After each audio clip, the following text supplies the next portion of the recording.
Welcome to the last breakfast. Please enjoy the video. You begin by confirming which side bumper clip failed and why. Rust, impact, or plastic fatigue are common. Use a trim tool to pry panel edges gently, exposing the clip. Do not force. You can crack the bumper. Once the clip is visible, match its shape and size to a replacement so you won't pause mid-job. Make sure to have needle nose pliers and a flat screwdriver ready and position a work light. This sets you up to remove the old clip cleanly and avoid extra damage. You now focus on removing the old clip and preparing the mounting point.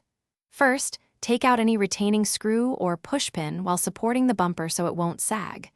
If the clip is shattered, use pliers to clear fragments, and then clean dirt and corrosion from the hole so the new part seats reliably. Once cleaned, test fit the replacement.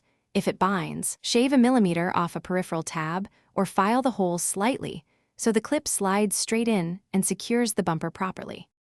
You finish by seating the replacement clip and locking it into the bumper and vehicle body. Press firmly until you hear or feel the engagement, then reinstall any screws to the specified tightness.